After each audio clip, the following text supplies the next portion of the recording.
اعوذ باللہ من الشیطان الرجیم، بسم اللہ الرحمن الرحیم۔ آج ہم پڑھیں گے سورۃ انعام کی رکوع نمبر 2۔ سورۃ انعام کا دوسرا رکوع انسان کو اپنے رب کی قدرت، رحمت اور بے شمار نعمتوں کی طرف متوجہ کرتا ہے۔ ہم اکثر روزانہ سورج کو طلوع ہوتے، بارش کو برستے، کھیتوں کو لہلہاتے، درختوں کو پھل دیتے دیکھتے ہیں، مگر شاید ہی غور کرتے ہوں کہ یہ سب کس کی قدرت کا شاہکار ہیں۔ یہ رکوع ہمیں دعوت فکر دیتا ہے کہ ذرا اپنے ارد گرد پھیلی ہوئی کائنات پر نگاہ ڈالیں۔ آسمان سے برسنے والا پانی، زمین سے اگنے والی فصلیں، رنگ برنگے پھل اور زندگی کی بے شمار نعمتیں اس بات کی گواہی دیتی ہیں کہ ان کا خالق، مالک اور تدبیر فرمانے والا صرف اور صرف ایک ذات ہے، وہ ہے اللہ رب العالمین کی۔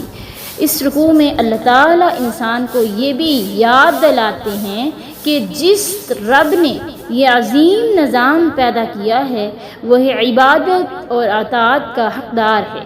افسوس کہ انسان اللہ کی نشانیاں دیکھنے کے باوجود کبھی غفلت میں پڑ جاتا ہے، کبھی حق کو پہچان کر بھی اس سے منہ موڑ لیتا ہے۔ اللہ اکبر کبیرہ۔ سورۃ انعام کا یہ حصہ ہمارے ایمان کو تازگی بخشتا ہے، ہمارے دل میں اللہ کی عظمت پیدا کرتا ہے، ہمیں دعوت دیتا ہے کہ ہم کائنات کی ہر چیز میں اپنے رب کی قدرت کو پہچانیں، اس کا شکر ادا کریں، اس کی بندگی اختیار کریں۔ آئیے عاجزی اور توجہ کے ساتھ اس مبارک رکوع کی تلاوت اور تفسیر کا آغاز کرتے ہیں اور کوشش کرتے ہیں کہ اللہ تعالیٰ کی ان نشانیوں کو صرف آنکھوں سے نہیں بلکہ دل سے بھی دیکھیں۔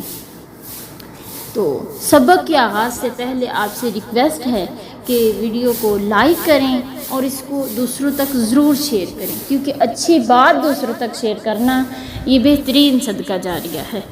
اگر آپ کی وجہ سے ایک دو لوگ بھی سن لیں گے اور آپ کی وجہ سے ان کے دل میں کوئی اچھی بات بیٹھ گئی، کوئی نیکی کر لی، تو آپ کو اس کا اجر ملے گا۔ چلیے سبق کا آغاز کرتے ہیں۔ اعوذ باللہ من الشیطان الرجیم، بسم اللہ الرحمن الرحیم۔ قل سیروا فی الارض، کہہ دیجئے کہ تم چلو زمین میں، ثم انظروا، پھر دیکھو کہ کیف کان عاقبۃ المکذبین، کیسا انجام ہوا جھٹلانے والوں کا۔ اللہ تعالیٰ نے نبی صلی اللہ علیہ وسلم سے کہا کہ اگر کفار مکہ قرآن میں مذکور ہلاک شدہ قوموں کے واقعات میں شبہ کرتے ہیں تو ان سے کہہ دیجیے زمین میں گھوم کر انبیاء کو جھٹلانے والی قوموں کا حال تو معلوم کر لو، کس طرح اللہ تعالیٰ نے انہیں ہلاک کر دیا۔ جو گزشتہ آیت تھی اس میں نبی صلی اللہ علیہ وسلم کو تسلی دی گئی کہ یہ تتمہ ہے اور اس بات کی تاکید ہے کہ ان کافروں کا انجام بھی پہلوں جیسا ہوگا، جیسا کہ ان لوگوں نے نافرمانیاں کی، ان کا انجام ہوا، ایسا ہی ان کا بھی ہوگا۔ اللہ تعالیٰ کا یہ وعدہ میدان بدر میں پورا ہوا۔ حضرت ابو طلحہ بیان کرتے ہیں کہ نبی صلی اللہ علیہ وسلم نے بدر کے دن قریش کے 24 سرداروں کی لاشوں کو بدر کے کنویں میں سے گندے اور ناپاک کنویں میں پھینکنے کا حکم دیا۔ پھر آپ نے اس کنویں کی منڈیر پر کھڑے ہو کے دیکھا اور انہیں کفار قریش کو ان کے ناموں سے اور ان کے باپوں کے ناموں سے پکارا، کہا اے فلاں کے بیٹے، اے فلاں کے بیٹے، کیا اب تمہیں یہ اچھا معلوم ہوتا ہے کہ تم اللہ اور اس کے رسول کی اطاعت کر لیتے؟ پس بے شک ہم سے ہمارے رب نے جو وعدہ کیا تھا ہم نے پا لیا، کیا تم سے بھی تمہارے رب نے جو وعدہ کیا تھا تم نے اسے سچا پایا ہے؟ آگے اللہ کہہ رہے ہیں قل لمن ما فی کل من ما فی السماوات والارض، میرے نبی کہہ دو کہ کس کے لیے ہے جو کچھ زمین و آسمان میں؟ قل اللہ، کہہ دو اللہ کے لیے ہے۔ کتب علی نفسہ الرحمہ، اللہ نے لکھ دی ہے اپنی ذات پر رحم کرنا۔ لیجمعنکم الی یوم القیامۃ لا ریب فیہ، اللہ ضرور جمع کرے گا تمہیں قیامت کے دن جس کے آنے میں کوئی شک نہیں ہے۔ الذین خسروا انفسہم، وہ لوگ جنہوں نے نقصان اٹھایا، خسارہ اٹھایا، فہم لا یؤمنون، وہ ایمان نہیں لاتے۔ یعنی جو لوگ نقصان ان لوگوں کے مقدر میں ہے جو ایمان نہیں لے کر آئے۔ واضح و نصیحت اور ڈرانے کے بعد انہی 3 اصولوں یعنی کائنات کی ابتدا اور اسے دوبارہ زندہ کرنا اور انبیاء کی نبوت کو ثابت کرنے پر دلیل قائم ہے کہ نبی صلی اللہ علیہ وسلم کو حکم دیا گیا کہ آپ کافروں سے پوچھئے کہ آسمانوں و زمینوں کا مالک کون ہے، اور اس سوال کا مقصد ڈانٹ ڈپٹ تھی۔ پھر اللہ تعالیٰ نے آپ کو حکم دیا کہ آپ خود ہی جواب دے دیجئے کہ اللہ کے علاوہ اور کون ہو سکتا ہے۔ یہ بھی ان سے کہہ دیجئے کہ اللہ اپنے بندوں پر رحم کرتا ہے، توبہ استغفار کو قبول کرتا ہے اور سزا دینے میں جلدی نہیں کرتا۔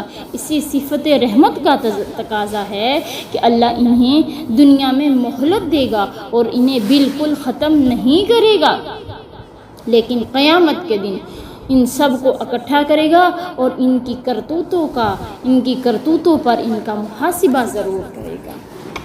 حضرت ابو ہریرہ رضی اللہ تعالیٰ عنہ کہتے ہیں کہ رسول اللہ صلی اللہ علیہ وسلم نے فرمایا، جب اللہ تعالیٰ نے مخلوق کو پیدا فرمایا تو اس نے اپنی کتاب لوح محفوظ میں اسے لکھا جو اس کے پاس عرش کے اوپر ہے، اور اپنے متعلق بھی یہ لکھا کہ بے شک میری رحمت میرے غصے پر غالب ہے۔ اللہ اکبر کبیرہ۔ آگے اللہ کہہ رہے ہیں وَلَهُ مَا سَكَنَ فِي اللَّيْلِ وَالنَّهَارِ، اور اللہ کے لیے ہے جو کچھ رات اور دن میں ٹھہرا ہوا ہے۔ وَهُوَ السَّمِيعُ الْعَلِيمُ، اللہ کی ذات ہی سننے والی اور جاننے والی ہے۔ جو پہلے آیت پڑھی ہے ہم نے، بتایا گیا اس میں کہ آسمانوں اور زمینوں کا مالک صرف اللہ ہے، اور اس آیت میں بتایا گیا کہ لیل و نہار میں جو کچھ پایا جاتا ہے اس کا مالک بھی صرف اور صرف اللہ ہے۔ اس سے معلوم ہوا کہ مکان اور اس کے تمام موجودات اور زمان اور اس میں وقوع پذیر ہونے والے تمام حوادث کا مالک بھی صرف اللہ ہے۔ وہ سب کچھ سنتا اور جانتا ہے اور اس سے کچھ بھی پوشیدہ نہیں ہے۔ آگے اللہ کہہ رہے ہیں قُلْ أَغَيْرَ اللَّهِ أَتَّخِذُ وَلِيًّا، کہہ دو کہ کیا اللہ کے علاوہ میں کوئی دوست بنا لوں؟ فاطر السماوات والارض، حالانکہ اللہ ہی زمین و آسمان کو پیدا کرنے والا ہے۔ وَهُوَ يُطْعِمُ وَلَا يُطْعَمُ، وہ کھلاتا ہے اسے کوئی نہیں کھلاتا۔ قُلْ إِنِّي أُمِرْتُ، میرے نبی کہہ دو کہ بے شک مجھے حکم دیا گیا ہے أَنْ أَكُونَ أَوَّلَ مَنْ أَسْلَمَ، کہ میں ہو جاؤں کہ جو سب سے پہلے مسلمان بننے والا۔ وَلَا تَكُونَ مِنَ الْمُشْرِكِينَ، اور مجھے حکم دیا گیا کہ ہرگز نہ تو شرک کرنے والوں میں سے ہونا۔ مشرکین مکہ نے نبی صلی اللہ علیہ وسلم کو بتوں کی پرستش کرنے کو کہا، تو اللہ تعالیٰ نے ان سے کہا کہ آپ ان سے کہہ دیجئے میرے نبی کہ میں اللہ کے علاوہ کسی اور کو اپنا معبود بنا لوں جو زمین و آسمان کا پیدا کرنے والا ہے، جو تمام مخلوقات کو روزی دینے والا ہے، اور وہ ان کا محتاج نہیں ہے۔ میرے نبی آپ ان سے کہہ دیجئے کہ مجھے یہ حکم دیا گیا کہ میں وہ پہلا شخص بنوں جو اللہ تعالیٰ کے سامنے مخلصانہ طور پر اپنا سر جھکا دے تاکہ دوسروں کے لیے خیر کا نمونہ بنوں، اور مجھ سے یہ بھی کہا گیا ہے کہ میں مشرکین میں شامل نہ ہوں۔ اور یہ بھی آپ انہیں بتا دو کہ اگر میں نے اپنے رب کی نافرمانی کی تو قیامت کے دن کے عذاب کا مجھے ڈر ہے، اس کی وجہ سے میں خائف ہوں، اس کی وجہ سے میں ڈرتا ہوں۔ اس سے جو آدمی اس دن بچا لیا جائے گا، اس عذاب سے اگر کوئی بندہ بچا لیا گیا، گویا کہ اللہ تعالیٰ نے اس پر اپنا رحم کیا اور وہ بندہ سب سے بڑی کامیابی اس نے حاصل کر لی۔ حضرت ابی ہریرہ کہتے ہیں کہ اہل قباء میں سے ایک انصاری نے نبی صلی اللہ علیہ وسلم کو کھانے کی دعوت دی تو ہم بھی آپ کے ساتھ چلے گئے۔ جب نبی صلی اللہ علیہ وسلم نے کھانا تناول فرمایا اور ہاتھ دھو لیے تو یہ دعا پڑھی، الحمدللہ الذی یطعم ولا یطعم ومن علینا فہدانا واطعمنا وسقانا وکل بلاء حسن ابلع الحمد للہ غیر مودع ولا مکافئ ولا مکفور ولا مستغنا عنہ الحمد للہ الذی اطعمنا من الطعام وسقانا من الشراب وكسانا من العرى وهدانا من الضلالة وصبرنا من العمى وفضلنا على كثير ممن خلق تفضيلا الحمد للہ رب العالمین۔ نبی صلی اللہ علیہ وسلم نے یہ والی دعا پڑھی آپ صلی اللہ علیہ وسلم نے جب یہ کھانا کھا لیا، جس کا معنی یہ ہے کہ تمام تعریفیں اللہ کے لیے ہیں جو بندوں کو تو کھلاتا ہے مگر خود نہیں کھاتا۔ اس نے ہم پر احسان فرمایا کہ ہمیں ہدایت سے نوازا، ہمیں کھانا کھلایا، ہمیں پانی پلایا، ہر اچھی نعمت سے ہمیں سرفراز فرمایا۔ سب تعریفیں اللہ تعالیٰ کے لیے ہے جس کو کبھی خیر باد نہیں کہا جا سکتا، نہ اس کا بدلہ دیا جا سکتا ہے، نہ ناشکری کی جا سکتی ہے اور نہ بے نیازی اختیار کی جا سکتی ہے۔ پھر فرمایا تمام تعریفیں اس اللہ کے لیے جس نے ہمیں کھانا کھلایا، پانی پلایا، زیب تن کرنے کے لیے لباس عطا فرمایا، ہمیں گمراہی سے نکال کر ہدایت سے نوازا، ہمیں اندھیرے پن سے محفوظ فرما کر ایمان کی بنائی سے نوازا اور اپنی بہت سی مخلوق کے مقابلے میں ہمیں شرف و فضل عطا فرمایا۔ ہر قسم کی تعریف اس اللہ کے لیے ہے جو تمام جہانوں کا رب ہے۔ یہ والی دعا نبی صلی اللہ علیہ وسلم نے پڑھی۔ یہ دعا بہت پیاری دعا ہے نا کہ اس میں کھانا کھلانے اللہ کی نعمتوں کا تفصیل کے ساتھ جو ہے ہم اللہ کا شکر ادا کرتے ہیں۔ آگے اللہ کہہ رہے کل انی اخاف ان عصیت ربی، کہہ دیجئے کہ اگر میں نے نافرمانی کی اپنے رب کی، ان عصیت ربی عذاب یوم عظیم، تو بڑے دن کے عذاب سے مجھے ڈر لگتا ہے۔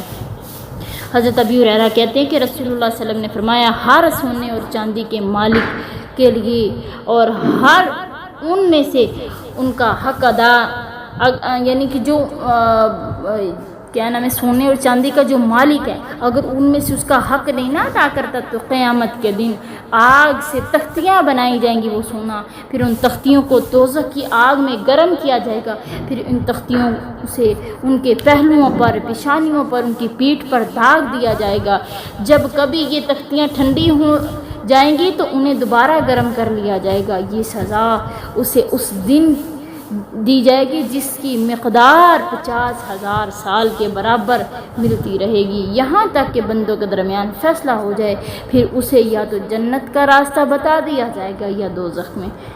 اللہ اکبر کبیرہ۔ آج اگر ہمارے پاس اتنا زیور ہے، اگر ہمارے پاس اتنا مال ہے تو اس کی زکوٰۃ نکال دیجئے، زکوٰۃ نکالیے، اپنے مال کو پاک کر لیجئے۔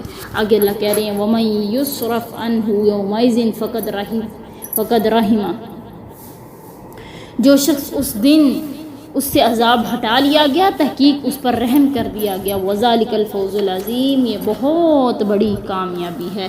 وَإِن يَمْسَسْكَ اللَّهُ بِضُرٍّ، اور اگر لگا دی اللہ تعالیٰ نے اللہ کی طرف سے کوئی تکلیف پہنچی، فَلَا كَاشِفَ لَهُ، اسے اللہ کے سوا کوئی دور نہیں کرنے والا۔ وَإِن يَمْسَسْكَ بِخَيْرٍ، اگر اللہ تجھے کوئی بھلائی دے، فَهُوَ عَلَى كُلِّ شَيْءٍ قَدِيرٌ، اللہ ہر شے پہ قادر ہے۔ وَهُوَ الْقَاهِرُ فَوْقَ عِبَادِهِ، وہ اپنے بندوں پر کمال کی قدرت رکھنے والا ہے۔ وَهُوَ الْحَكِيمُ الْخَبِيرُ، وہی ہے حکمت والا اور خبر رکھنے والا۔ اس آیت سے شرک کی جڑ کٹ جاتی ہے، کیونکہ جس انسان کا یہ عقیدہ پختہ ہو جائے کہ دکھ درد کو دور کرنے والا اور فائدہ پہنچانے والا صرف اور صرف اللہ کی ذات ہے، تو پھر وہ دوسروں کے آگے سجدے کرنا اور ان کی قبروں پر نظر و نیاز چڑھانا اور سمجھنا کہ وہ حاجات پوری کر سکتے ہیں بہت بڑی حماقت ہے۔ اللہ تعالیٰ کے قرآن نے اس بات پر خصوصیت کے ساتھ زور دیا ہے کہ ہر قسم کا نفع نقصان اللہ تعالیٰ کے ہاتھ میں ہے۔ اس پر عقیدہ پختہ ہو تو انسان شرک میں مبتلا نہیں ہو سکتا۔ حضرت عبداللہ بن عباس کہتے کہ میں رسول اللہ صلی اللہ علیہ وسلم کے پیچھے سوار تھا، آپ نے فرمایا اے لڑکے، جب تو سوال کرے تو اللہ تعالیٰ سے ڈر، اور جب تو مدد مانگے تو اللہ تعالیٰ سے مانگ، اور جان لے کہ اگر ساری امت تمہیں نفع پہنچانے پر جمع ہو جائیں تو وہ نفع نہیں پہنچا سکتی مگر وہی جو اللہ تعالیٰ نے تیرے مقدر میں لکھ دیا ہے۔ اگر ساری امت تمہیں نقصان پہنچانے پر جمع ہو جائے تو کوئی تمہارا بال بھی بیکا نہیں کر سکتا، ہاں وہی تجھے نقصان پہنچے گا جو تیرے مقدر میں اللہ نے لکھ دی ہے۔ کلمیں اٹھا لی گئی ہیں، صحیفے خشک ہو چکے ہیں۔ حضرت مغیرہ بن شعبہ بیان کرتے ہیں رسول اللہ صلی اللہ علیہ وسلم ہر فرض نماز کے بعد یہ دعا پڑھا کرتے تھے، اللہم لا مانع لما اعطیت ولا معطی لما منعت ولا ينفع ذا الجد منک الجد۔ اس کا ترجمہ بہت پیارا ہے کہ اے اللہ جو تو عطا فرمائے اسے کوئی روک نہیں سکتا، اور جو تو عطا نہ فرمائے اس کو کوئی دے نہیں سکتا، اور کسی دولت مند کو اس کی دولت تجھ سے بچا نہیں سکتی۔ اللہ اکبر کبیرہ۔ یہ دعا آپ بھی یاد کر لیں اور یہ پڑھا کریں، ٹھیک ہے۔ آگے اللہ کہہ رہے کل ای شیء اکبر شہادتاً فی اللہ، کون سی چیز بڑی، کون سی گواہی بڑی ہو سکتی ہے اللہ تعالیٰ کی گواہی سے؟ میرے نبی کہہ دو اللہ تعالیٰ ہے شہید بینی و بینکم، میرے اور تمہارے درمیان گواہ، و اوحی الی ھذا القرآن، یہ وحی کی گئی میری طرف یہ قرآن، لانذرکم بہ ومن بلغ، اور تاکہ پہنچا دوں یہ بات، اور تاکہ میں تمہیں ڈراؤں اور اسے بھی جس تک یہ پہنچ جائے۔ انکم لتشہدون ان مع اللہ آلہۃ اخری، کیا تم اللہ کے ساتھ کوئی اور گواہ بناتے ہو؟ قل لا اشہد، میرے نبی کہہ دو کہ میں اس بات کی گواہی نہیں دیتا کہ اللہ کے سوا کوئی مطلب اللہ تعالیٰ کے ساتھ کوئی اور معبود ہے۔ قل انما هو الہ واحد، میں تو یہی کہوں گا کہ اللہ تعالیٰ کے سوا کوئی اور معبود نہیں ہے، وہ ایک ہی ہے۔ وَإِنَّنِي بَرِيءٌ مِّمَّا تُشْرِكُونَ، میں بری ہوں جو کچھ تم شرک کرتے پھر رہے ہو۔ کفار مکہ کے بعد جب یہود و نصارہ کی اکثریت نے نبی صلی اللہ علیہ وسلم کو جھٹلایا تو کفار کہنے لگے بتاؤ اب تمہاری رسالت کی گواہی کون دیتا ہے؟ تو اللہ تعالیٰ نے آپ کو حکم دیا کہ آپ ان کافروں سے کہیے کہ اللہ سے بڑھ کر کون گواہ ہو سکتا ہے، اس لیے اللہ کی خبر میں جھوٹ کا احتمال نہیں ہو سکتا، اور یہ قرآن بھی میری نبوت کی تصدیق کرتا ہے جس کی مثل تم لوگ لانے سے عاجز ہو۔ یہ قرآن اس لیے نازل کیا گیا کہ اہل مکہ کہ میں تمہیں اور تمام نوع انسان کو ڈراؤں۔ اس کے بعد اللہ تعالیٰ نے نبی صلی اللہ علیہ وسلم کو حکم دیا کہ آپ مشرکین کے شرک کا انکار کریں اور انہیں کہیں کہ تم لوگ تو اللہ تعالیٰ کے ساتھ دوسرے معبودوں کے ہونے کی گواہی دیتے ہو، لیکن میں انکار کرتا ہوں، صرف اللہ کی وحدانیت کا اعلان کرتا ہوں اور تمام جھوٹے معبودوں سے برات کا اظہار بھی کرتا ہوں۔ آگے اللہ کہہ رہے ہیں الذین آتیناہم الکتاب یعرفونہ، وہ لوگ جنہیں دی گئی کتاب وہ اسے پہچانتے ہیں، کما یعرفون ابناءہم، جیسے پہچانتے اپنے بیٹوں کو، الذین خسروا انفسہم، وہ لوگ جنہیں نقصان اٹھایا، فہم لا یؤمنون، وہ ایمان نہیں لائیں گے۔ پہلی آیتوں میں نبی صلی اللہ علیہ وسلم کی نبوت کی تصدیق اور مشرکین مکہ کی تردید میں جو بات کہی گئی اس کی تفصیل ہے کہ تم لوگ جو کہتے ہو نا کہ اہل کتاب نے میرے نبی صلی اللہ علیہ وسلم کی نبوت کی گواہی نہیں دی، دو یہ ان اہل کتاب کی کذب بیانی اور بدقسمتی ہے کہ سب کچھ جانتے ہوئے انکار کر رہے ہیں۔ وہ تو میرے نبی صلی اللہ علیہ وسلم کو اس طرح پہچانتے ہیں جس طرح اپنی اصلی اولاد کو اپنی اولاد کو پہچانتے ہوں، اس لیے تمام انبیاء نے نبی صلی اللہ علیہ وسلم کی صفات اور ان کا دار الہجرت اور ان کے ملک کے بارے میں اور ان کے دار الہجرت اور ان کی امت کے اوصاف بیان کیے گئے ان کی کتابوں میں، اس لیے کہ اللہ تعالیٰ نے اس کے بعد فرمایا کہ ان تمام نشانیوں کے باوجود نبی صلی اللہ علیہ وسلم کی نبوت پر جان بوجھ کر وہی لوگ ایمان نہیں لائیں گے جن کی قسمت میں نقصان اور خسارہ لکھ دیا گیا ہے، اور ان کا ایمان نہ لانا اس بات کی دلیل نہیں کہ محمد صلی اللہ علیہ وسلم نبی نہیں ہیں، بلکہ ان کی خود کی اپنی بدقسمتی ہے۔ آج کا سبق اتنا ہی، آگے انشاءاللہ ہم کل کریں۔